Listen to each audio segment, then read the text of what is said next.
খুলনায় সরকারি ক্যান্টিনে পচা বাসি অস্বাস্থ্যকর খাবার পরিবেশন। খুলনা জেলা প্রশাসকের কার্যালয় সংলগ্ন খুলনা কালেক্টরেট কোঅপারেটিভ ক্যান্টিন, যে ক্যান্টিনটি পরিচালনা করছেন কালেক্টরেট কর্মচারীবৃন্দ। স্থানীয় সূত্রে জানা যায়, কয়েক মাস আগেই এই ক্যান্টিনটি উদ্বোধন করা হয়েছে। ক্যান্টিনটি বাইরে থেকে পরিপাটি দেখা গেলেও সেখানে খাবার খেতে গেলেই শুরু হয় আসল বিপত্তি। কখনো তারা খাবারের সাথে চুল পরিবেশন করেন, আবার কখনো পরিবেশন করেন বিভিন্ন রোগের জীবাণুবাহী মাছিযুক্ত পচা বাসি খাবার। পচা মাছিযুক্ত খাবারের কথা ক্যান্টিন কর্তৃপক্ষকে জানালে তারা অতি দ্রুত সেই মাছিযুক্ত পচা খাবার সরিয়ে নিয়ে গিয়ে বিষয়টিকে ধামাচাপা দেওয়ার চেষ্টা করে। ক্যান্টিনটির জন্য উক্ত এলাকার নিরাপত্তা নিয়ে উঠেছে নানান প্রশ্ন।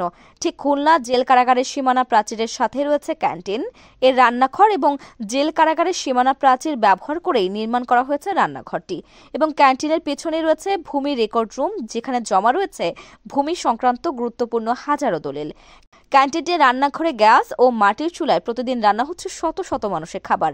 কখনো অগ্নিকাণ্ডের মতো দুর্ঘটনার শিকার হলে মুহূর্তের মধ্যেই পুড়ে ছাই হয়ে যাবে রেকর্ড রুমে থাকা সকল গুরুত্বপূর্ণ দলিল। এছাড়া জেল কারাগারের বাউন্ডারি ওয়াল ব্যবহার করে যেহেতু নির্মাণ করা হয়েছে এই রান্নাঘর, সেখানে কয়েদিদের নিরাপত্তার প্রশ্ন তো থেকেই যায়।